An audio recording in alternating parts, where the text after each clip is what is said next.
I can see from the corner of my eye that they're coming around me, because obviously I can feel their energy too semi-penetrating my thing. So I'm like, wow, what's going on? So I make sure I don't look at them in their eyes, but I look at my husband. I kind of lift up my head. Welcome back, family. So today, long awaited, but I'm gonna finally share the story about me, baby boy, and his dad. I'm gonna probably make it a 3-part series. So part 1 is gonna be about how me and baby boy's dad hooked up, how we met. So let's get right into it, yeah? I can't remember what video exactly. I'll put it up if I can find it. But you guys, oh, that's it. My side chick syndrome. When I said karma finally got me in that video where I talk about how it's just go and watch it. But anyway, around that time now where I kind of put my hands up, I'm like, you know what, I'm done with all of this man them ting and the side chick ting and the booty calls and all these stuff, yeah. Put my gloves up. I'm like, I'm done. I'm out of this game. Like this game's, I'm not on it.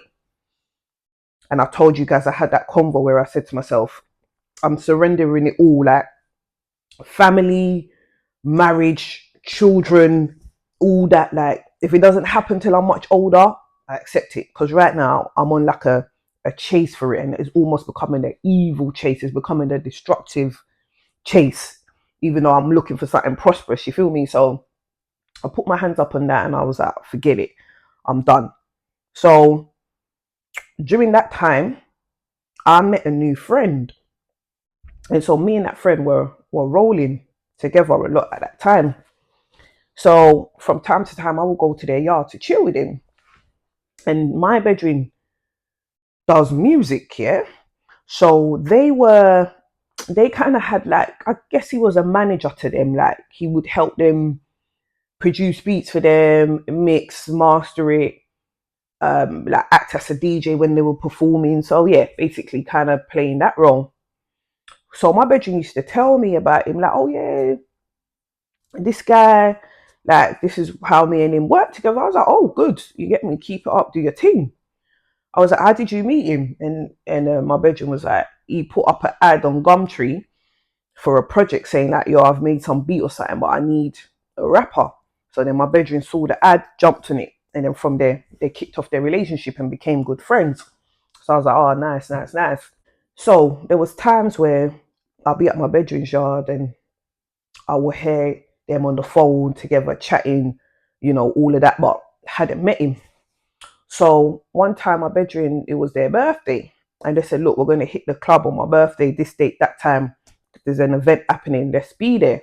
I was like, perfect, be there. Anyway, get there now. We've been there a while. My bedroom said my man's going to come and meet us there. But we've already been there for a while. The night's, coming along. So I'm on the dance floor. I remember on the dance floor just doing my thing. And then I just feel someone come next to me. So I turn my head and look at him. And he's like, oh, nice to meet you. You Reva? I'm like, yeah, I'm Reva. And then straight away I clocked, I was like, oh, you're my man. He's like, yeah, it's me.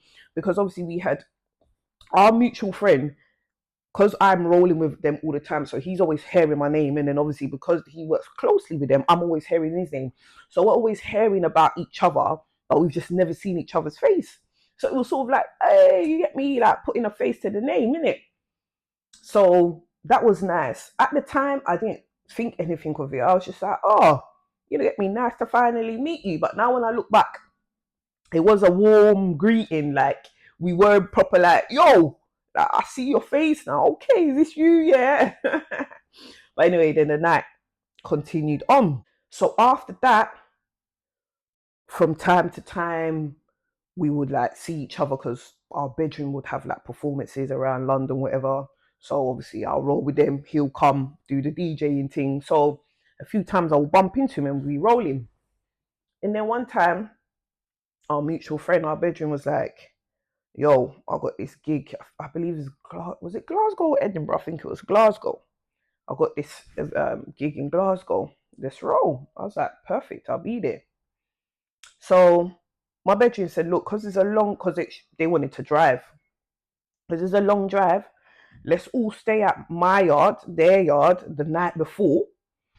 And then we just get up in the AM, hit the road, get to Glasgow. So I was like, cool, I'll be there.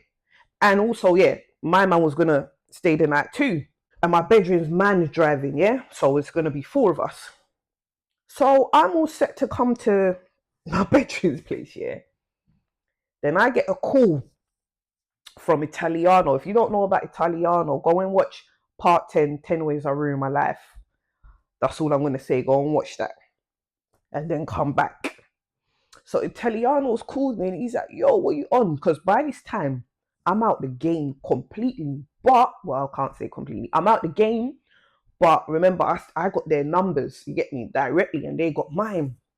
So though I've escaped all them things that was going on, you get me, with the pimpess and that, I still got my top 3 guys' numbers.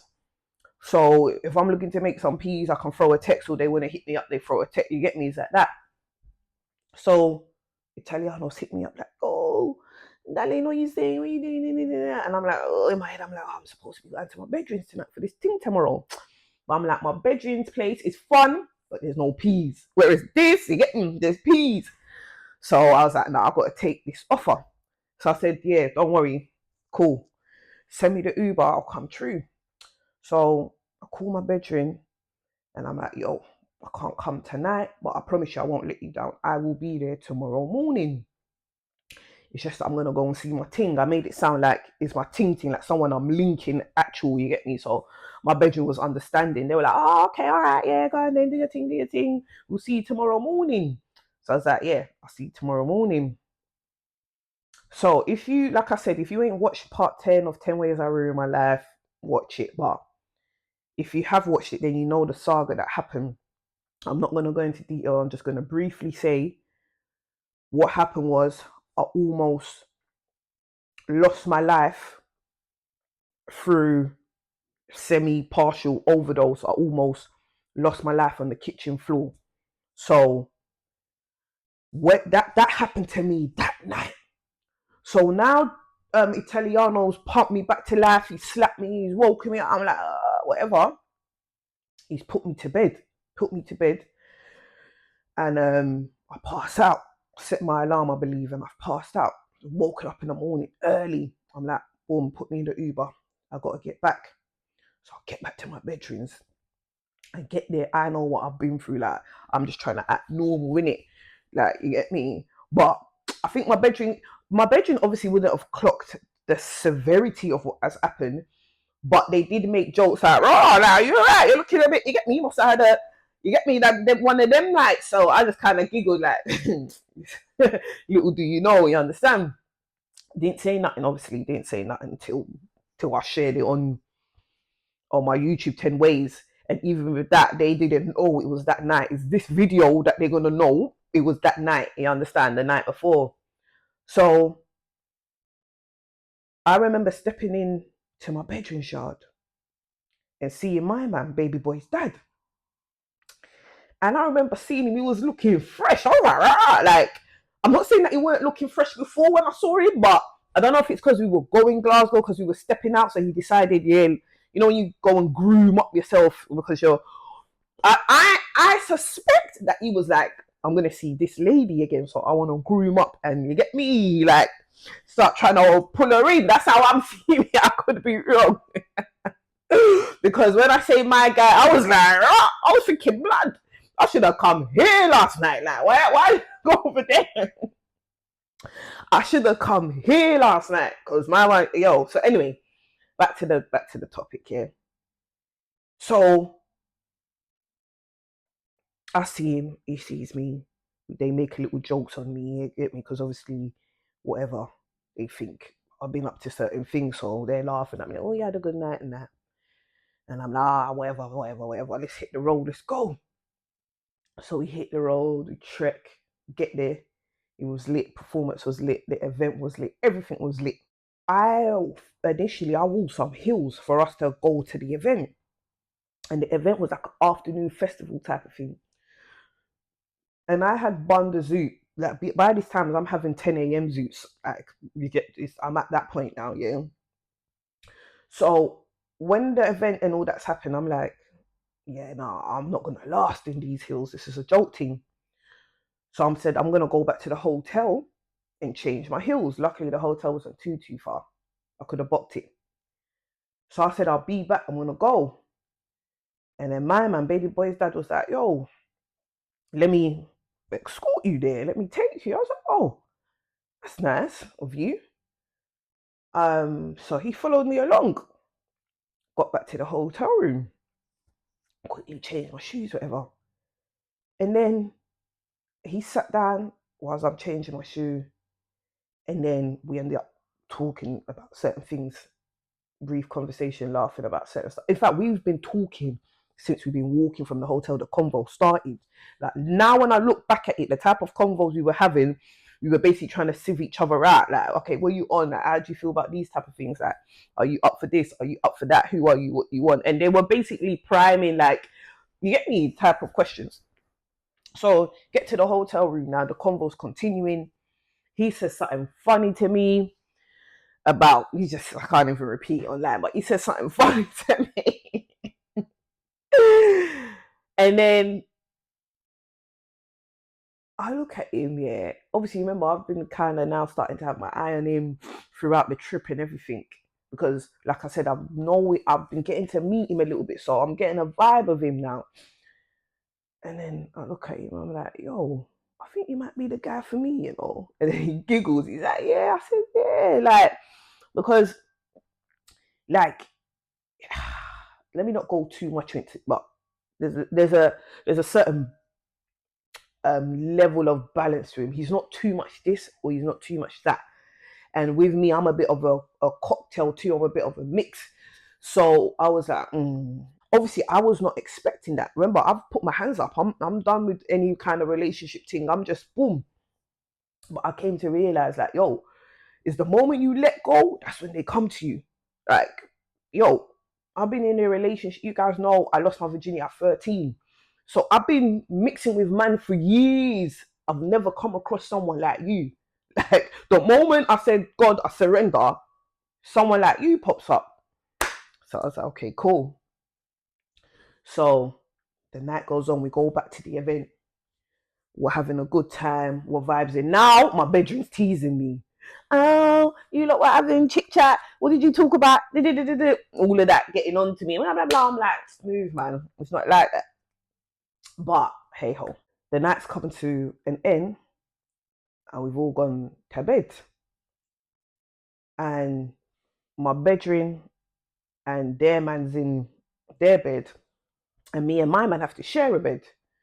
So it wasn't awkward. I could tell this guy, he's not one of them guys. He's not going to be, you get me, in the bed's a big bed. So he's at this way and I'm that way.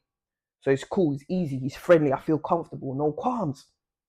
But then as we lay in the bed, he's like, oh, can I take you for a drink?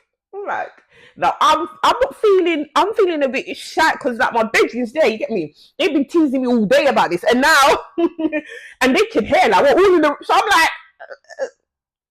and I'm like, oh yeah, okay, cool, yeah, that's, you get me? So now that's locked in. So he's booked it in. I want to take you for a drink later on, whatever. So then we all pass out, wake up the next day, trek back to ends. I'm going to say something so ridiculous. I don't even know. On our way back here, now I'm like, yeah, okay, cool. Like, yeah, I'm feeling this guy. Like, I'm feeling this guy. So I remember us being in the car and I was like, I need to pass gas. We're on the road. Like, I ain't got no opportunity to pass gas. It's almost becoming painful. Like, you get me? But obviously, you know, if you need to hold it, you can. But I just had this crazy thought. I was like, no, pass the gas in the car, because if you can pass gas in the car with this your potential husband right there, see, and then you get me. There's no qualms. Like, especially if he responds to it well. That's the genuine. The marriage happens right there, and it sounds so dumb. If you know, you know, because there's girls that you let me not even get into it, but you know how it is. Like, won't take off the wig in front of man, make up before he's woken up, like all of them things where it's like, and man, them, you know what? Forget even me trying to relate to the girls. I think you understand what I'm saying more because it's you guys that experience it more. It's the girls who are doing it. Is you, not that you're victims to it. Is a strong word, but you understand you're at the back end of it. So you know what it means for a girl to just be outright raw with you, like in her beauty and in her ugliness. You understand? So I was like, okay, cool. I'm gonna let it rip. I let it rip, and it wasn't great. My man turned around and he just laughed. And when he laughed and smiled, I knew I was like, okay, cool. And even he was like, rough. For you to be able to do that in front of like it almost certified me to him in a weird way. I just do weird things, weird reasonings. But if you know, you know. So now we finally reached back to the ends, back to my bedroom yard. So my bedroom and their man, they're gonna go up to their place. I believe I didn't have my car. I must have, yeah, I left my car at my yard because I remember I've come straight from Uber from Italiano to my bedroom. So I don't need no car because I know we're then going Glasgow. So baby boy's dad's got his car there. So he said, okay, I'll drop you home. I'm like, ching, lovely, thank you. Because, yeah, I want to talk to you more. I want to get to know you more. So a lift home, perfect. So I'm getting his car now. And we pull up to my car park now. And then we just sit in the car and start like chit chatting. And then we almost do like a fire round, like, okay, are you this? Are you that? Do you like this? Do you like that? Were you on? Were you not on? That just kind of getting that basic picture of the person. And then we both looked at each other like, yeah, you know what? We're on the same thing, like we're on a similar vibe. And then we were hungry. And so we were both like, what, you're on a doner kebab thing? I'm like, yeah, I like doner kebab. We were like, cool, let's do this. We went, I said, let me take you to a good doner kebab place. Took him, got a doner kebab, murked it in the car. And then, obviously, by this time, I'm in ends. I've gone through a lot. I'm still semi-hustling. As you know, I almost lost my life just, 2 nights before from that game. And prior to meeting him, I had always been a bit like, I want to get out the ends. You guys know from one of my videos where I talk about I come back from uni and I was just like, can't believe I'm back here. I want to be out the end. So it's been years of that. But now it's kicked up again. Right at this time, I'm just like, do you get me? I want to go live in country somewhere. I'm done. And I mentioned it to him. I was like, how do you feel about like getting out of all this? And he was like, yo, I'm from them sides. I'm not from this side. Because I remember him talking. I said, where are you from? Because I felt like he had a little accent. Now I can't hear it. But back then I could hear it. I was like, where are you from? He's like, I'm English now. I'm from England. But yeah, I am from a little village in the countryside, if that's what you mean. And I'm like, yeah, I can hear a little tone. So anyway, he's like, yeah, I'm from country. I'm like, what type of country? Like, do you have to drive 20 minutes just to get fish from a supermarket? He said, yeah, I'm exactly like in them ends. I was like, perfect. I'm like, perfect, because that's what I'm looking for. So then we laughed off from there. And then I remember maybe that 2 days from that conversation, 2 days later, he was going on holiday for like a week or 2 weeks. So after that, our convos were just via message, whatever, call, here, there. So he said, look, when I get back from the holiday, I want to take you for dinner. I'm like, lovely, let's do a dinner, that would be good. Came, picked me up, went for the dinner. Nice, posh. We spoke about life, about us, and whatever, etc., etc. So now, me and him are kicking off. You know them couples where it's like the day they met. After that, they've been with each other ever since. That's me and him. When I knew, I was like, yeah, okay, cool. I'm serious about this guy. You get me? I've never really felt that kind of seriousness with anybody else, to be in all truth and in all honesty. When you know it, innit? So I said to him, first things first, no sex. Like, I was adamant, I'm doing everything different now because I value you now. No, first of all, I value myself now. And because I do, now I value you and I value this relationship. So things have got to be a bit different. So I said, no jumping in bed on a quick thing. He's like, cool, I hear you. Then you know what else I did? All my current underwear at that time, I dashed it because all them underwears, another man's taking them off or another man's seen them, or you get me, like, is that nah, got them, dashed it out when I did a new shop. Another thing I done, I don't know if some of you will know about it, I done a yoni cleanse, yeah, where it's almost like a deep cleanse of your, I hope I can say, yeah, vagina, because that's the scientific word, then it's not a vulgar word. It's not even your vagina. Your vagina is one part of it, but your, I'll get the official word, is it your vulva? The whole thing, correct me. Done that, done a yoni cleanse, you understand? I won't go into details, you can Google it if you want to know exactly how it was, but it was a bit semi-wild still. Like, I was like, rah, okay. I don't know if I'll ever do it again, but it was good. So, another thing, I went to him, I said, look, this is what I'm thinking, tell me if you're on it. I was like, we need to do sexual health check. Tick that, make sure we're both clean and clear. So that way, if any higgy haggard comes later on, we know when we started we were clean. So how did we get dirty? So cool. We got to do that. Also, CRB. I was like, you got to do your CRB check. I need to see if you got anything on your record. Cool. That came out clear. With this bit, he said that if I'm gonna share this bit with you lot, then I need to let you know the results of all of it. So yeah, the sexual health check was obviously clean. CRB was clean. We did credit score was clean. What else did we do? Oh, we did like health check. I seen we booked a Harley Street one, like the full body. What did they call it?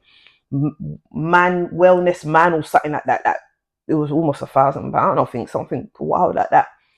Full body check. They checked absolutely everything. Like, you get me? I want to know, are you, not that is a problem. Well, it is a problem because it's not great, but you know what I'm saying. Like, but have you got any? Are you prone to anything? Are you ill right now? Like, have you got anything that's hereditary? You understand? Like, I need to know what I'm getting into and my future and the future of our children, if we have any, which we did. So all of these things, you get me? So all of it was clear, everything was good, and that was funny. So everything was clear, all was good. So once we settled all that and we were happy, that was it. Like, he would always come and see me. He would drive like 2 hours to come see me. And I was like, blood. Like, when I used to go up to his, like, that journey, I was just like, oh God, my head. I was like, you're going to do that journey to come? I was like, nah, this is long. He was like, yeah, no, this is nothing. Now come. Now, after years have passed, now I know that my man, he drove me to Italy one time. He drove me around Europe. So now I know them 2 hours that he was coming to my yard from his yard was absolutely nothing. I didn't know who I was dealing with at that time. So after that, we were like, okay, you know what? Let's move in together. And we went for a short tenancy. It was just a 6 months one, testing the waters because you never know what's going to happen. So we moved in and we went to the country. We went to his ends. He was like, okay, come, let's go to my end, see what it's like. He hasn't lived there for years, so he also wants to kind of see how he feels about moving back there. And then I want to see how I feel about living in them type of ends. So we were there for 6 months. And guys, oh my days, like, being in that environment, yeah, obviously it's so quiet. It's so serene. It's just like very peaceful. So obviously for me, that's lovely. The house was nice. The area was nice. But little did I know that being out of getting out from the ends and being in such an environment, I didn't know that it was gonna make me have this kind of like mad sort of healing encounter, because obviously I've never had enough time to be that type of still. Now this is proper still, you understand? If I get some pictures, I'll show you kind of like the area. So I had time to be still, especially when he went to work and I was just there alone. I had time to be still, and I was just like, whoa, different thoughts were coming through. I was working through different things, journaling different things, healing in different ways. Whoo, thinking about it now, I'm getting goosebumps. Like, it was intense, like, it was a lot, but I needed it. I was so grateful for that time. And one thing I did declare to him, I said to him, look, babe, a time will come or may come where I will try to leave you. Don't let me go. If I go, make sure you get me back. Why do I say that? If you watch my videos, you know about my runaway syndrome. By this time, I've started to understand myself more and become more self-aware. You get me? Before, I just have my runaway syndrome. I wouldn't know what would really trigger me. Well, I would know, but you understand, like, my understanding wasn't there. But now I'm healing, so I know the game. So I put him on game. I said, yo, this is something I struggle with, you know. So, and sometimes being comfortable triggers it. I'll talk about that in part 2. Sometimes being happy, being comfortable, being at peace, sometimes that can trigger my runaway syndrome, because stuff feeling like you don't deserve it, it's not for you, imposter syndrome, stuff like that can make you run away from the good things in your life. So it's a scary business. So I said, yo, babe, I'm telling you this from now.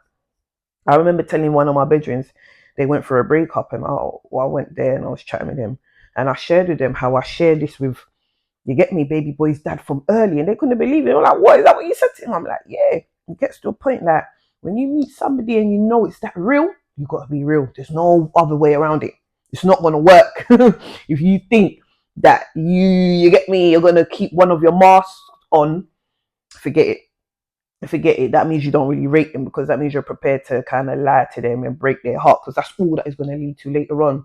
So you just kind of got to be honest with them. So yeah, around this time when I'm going through this deep healing process, yeah, and I've shared this with my man, I've talked about the runaway syndrome and all that, and I'm being open with him. Any little concerns or big concerns I'm having, I'm sharing it with him. You get me? I'm not harboring nothing. I'm not letting things run in my mind, because at this time I'm a weed smoker, so I'm more prone to paranoia, and I'm not trying to mess up this relationship or mess up this guy. So I'm being very open. So I suggest to him, I say, look, I know couples go for counseling usually when things have already happened or gone bad, and now they're trying to rectify it. But I think, yeah, we should do it vice versa and go and have like a little counseling thing and talk about maybe fears of like commitment. Because remember, I've never been in a committed relationship. So it's not only am I in a committed relationship that I'm a bit like, is one, I'm in a committed relationship that I'm committed to. So it's also quite heavy for me. It's a new game for me. So it's shaking me a bit. You get me? And I'm just like, oh, this is a bit, you understand? But I know that is where I belong. So he was like, you know what? That sounds good. So we got a counselor, and she was lovely. She was quite young as well. She'll come over to our house. We'll have the sessions in our yard. It was comfortable. It was funny. We could just talk. I could just share all my little thoughts I was having. You get me? No judgment, no. And she'll just kind of help me process it and then help him understand. Because sometimes when you're in it, you can't explain to your partner properly. Sometimes you need someone to be who's got the right words and the right language to share it. So that was good. I even remember a time, me and him, we went to a dance. We hit the club. We went out of town, and so then when we were out of town, we hit the club. And like, if you know, you know. If you don't, I love to dance. I'm a dancer. I didn't know at the time, but dancing is my therapy, which you guys will come to know. So we get to the club, and this DJ is just too lit. Like he's just too lit. So I'm dancing, dancing, dancing, dancing. Guys, I start dancing so much, like I'm just releasing everything, all everything I've shared with you from part 1 to 10, everything, all the stories, everything I've gone through, I'm telling you, I'm letting it out on the dance floor right now. To the point, yeah, where the security in the club, they start circling me. They're like watching me. They're like, yo, like, is this girl all right? Like, is she okay? Like, what's going on? You get me? First, they were watching me out of entertainment because this is like raw. But then they're just like, what is going on? Because she's not stopping. She's just like dancing and dancing and dancing. Like, we're worried. Like, is she going to collapse? Is something going to happen to her? Like, what's going on with this girl? So as I'm dancing, obviously, I'm still about my wit. So I can see from the corner of my eye that they're coming around me because obviously I can feel their energy too semi-penetrating my thing. So I'm like, wow, what's going on? So I make sure I don't look at them in their eyes, but I look at my husband. I kind of lift up my head and I look at him. And I mean, he loves it. So he's sitting back with a drink, just smiling, watching me dance. Like, he just finds it just amazing. But then I see him signal the security people and say, it's cool, leave her, I'm with her, she's all right. Like, this is normal. This is what she does. She's cool. Like, and so when I saw that he gave them that signal, I relaxed because I knew they were going to then back off and not try to disturb me. And then slowly they kind of just moved off. And then slowly I was like, okay, cool. I'll wind down because I don't want the security having their back up thinking like, yo, we've got a mad gal here. But that's like, this is the type of deep healing process I was going through, guys. Like, it was crazy.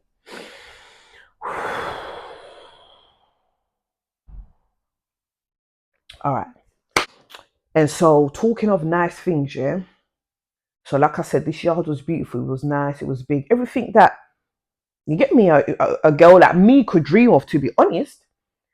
But then, what me and husband found eventually, yeah, like I'll try and find the phone. Eventually, we ended up getting our blow up bed, putting it in the living room, and basically sleeping there and chilling there. Besides the kitchen, the rest of the house, we weren't even really using it like that. And I remember sitting thinking, rah, I'm not blaming anybody, but just programming, propaganda, watching other people's lifestyle and stuff makes you think, I want that. That, yeah, I want a big house, I want a big whip, I want everything.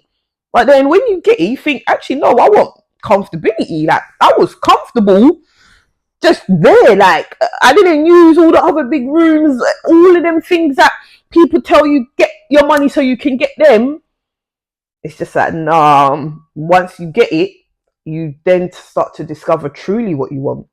And that's why you see a lot of celebs and famous people, you get me, they confuse us sometimes. We think, blood, what are you worrying about? You got everything. But I guess they don't, you understand? And that was my first taste of it. And we laugh about that till today. We laugh about that. So after that, it opened me and his eyes up. We were like, okay, let's start looking for what we actually want. Because we went for what we thought we were supposed to go for. So we then ended up, well, that's another story. I'll bring that up later, but I'll talk about another place we moved to and kind of what that was like, etc., etc. And then I'll talk about where we are now and what that's like. So then time passed. I say it was about 2 years, a year and a half, 2 years, something like that. Because along the way, COVID came along, which is another saga. Me and him, we got through that again. Maybe I'll talk about that another time, but yeah, I think I'll talk about that another time. Got through that. And so once we got through that, a lovely Christmas day, we were at his parents' house at that time. We were spending Christmas with him. So we were there maybe a few days before Christmas. So now Christmas days come. And baby boy's dad loves Christmas. Like, you know them ones where they've had proper Christmases from young. So they know about the Christmas thing, and even till adulthood is that, yeah, I'm on the Christmas thing. So he absolutely loves it, which is good. I wake up one day and I see a stocking above my head. I'm like, oh. I'm like, I recognize that stocking because it was his childhood stocking. His mum used to put things in it from him from when he was born. So that stocking, at that time was at least 30 years old. But my husband's mum, she keeps things in immaculate condition. That stocking looked like it was bought the day before. And it's not the old, she's given me other things. She's been like, yo, she's given baby boy things that his dad had when he was a baby. So all these things are plus 25, 30 years old, prim and proper. You understand? So I look up, I notice it. I'm like, And so he gave me a look where I knew something was in there for me. So I just thought it's what the usual stuff they put in the stocking. And I'll pull it down the stocking. I look inside. I'm like, oh my days. There's a box in there. I open the box and I just see this fat ring in there. I'm like, Mama Clot. I was like, raw. And then he's just there looking at me. I'm like, now I did not see that coming. Like, I know women say that and they act surprised when people think, oh, come on, like, you get me, you've been with them. Would you know, but yeah, you do talk about marriage and stuff, but it's hard to explain. When the proposal comes, I mean, if the guy's quite good at it, he's obviously not going to really let you know it's coming. So, yeah, though you know you've been together and it's going to happen one day, when they do it, it does hit you like, whoa. So that was like, what a Christmas that was. Yeah, that was a very, very, very special Christmas. So shortly after that, as you know, I'm Ghanaian. So we did the knocking. I know some people do the knocking first and then propose. But my husband, I guess, like my family, you know, my dad is a bit, he's not too traditional. So for him, it's just like, yeah, it don't matter. As long as you're married and you're doing things godly, that's what matters to him, you understand? So my dad wasn't like, oh, he's got to do it this way, he's got to do it that way. And I didn't give my husband a heads up. Plus, he's white British, so he doesn't know about that already anyway. So he's just proposed, you understand? So it's after that I've now told him, oh, about knocking and all these things. I think I have spoken to him about it before because, yeah, I had it actually in general. So we've organised to do the knocking. Okay, sorry. For those of you who don't know what knocking is, yeah? In the Ghanaian community, I know other Africans do it, they probably got other names for it. But in the Ghanaian community, what you do is the man with his parents, if his parents aren't around, then some other two family representatives, he comes with them to the girl's house to meet her parents. And then when he gets there, he says, yo, this is who I am. I like your daughter. Maybe he will explain, I've been seeing her for some time and now I would like to marry her. So I'm coming to ask you, you know, present myself to you and ask you for permission to be able to marry your daughter. And then it proceeds from there. The girl's parents respond, ask him and his family certain questions. They answer the questions. They break bread together. They ask the girl, they ask me, you know, my man's come. Are you happy? Sorry about the noise. They're cutting something out there. Are you happy, etc.? And the girl gives her answer. And then if it's all official, then they move on to do the traditional African ceremony. Yeah. And then that's where the bride price is brought and exchanged, etc. And then you do your white wedding, you see it. So that's kind of the process. So we done the knocking, which was lovely. And then I can't remember how long after, it was the ending of that year. We then did, yeah, because the knocking was earlier on in the year. By the end of the year, later on, around September, I believe it was, we had our traditional wedding, which was a very, very lovely day. So yeah, we did our traditional wedding. So now, you know, we're partly official. I say we're partly because you get me, but amongst family, friends, the African tradition were official. And then later on, you do the signing and then you become official with the government. So, not long after, that's when baby boy came into the picture. And I'm going to save that for part two. What happened with that? How baby boy came about, everything that kind of happened before, in between, after, all that. So stay tuned for that. So I say all that to say, yeah, One thing I want to point out to you guys, the day before I met baby boy's dad, baby boy who's so precious to me, yeah, I never would have laid my eye on baby boy, because the day before I met his dad, I almost died. If I died the next day that me and his dad actually connected, because remember, we've seen each other many times, we could have connected before, we never did. The day after I possibly could have lost my life was the day we finally connected, and it brought me to where I am today, where I now got my baby boy, where my life is, as you know, much better than what it was before. Guys, in less than 24 hours, my soul would have been gone completely. Like, I would have been in the next place, blood. I will not be shooting this video. You won't be watching my content. My son will not exist. Can you see the depth of that, of one decision? And remember what I told you? I said, when my bedroom called me, I was like, if I go to theirs, it's fun. But if I go to Italiano, it's money. So I almost lost my soul over money. Instead of choosing friendship and love and all that, I chose money, and I almost never made it back. Remember, I've promised my bedroom, I said, I won't come tonight, but I promise you I'll come tomorrow. In fact, now I look back, that might have been the one thing that saved me. My soul knew I need to be there. I'm not missing this thing. And so it kept me, it kept me in there. Guys, see the thin line, like the thin line. When I sit down and I think about it, it's deep. It's deep. It's deep. It's deep. It's deep stuff. But we thank God regardless. We surely, surely, surely, surely do. So once again, thank you for joining me. And yeah, we'll be back for part 2, where I share the story about how baby boy came into my life and all of that, what happened from there and all the things I went through, etc., etc. All right, until then, ciao for now. Peace.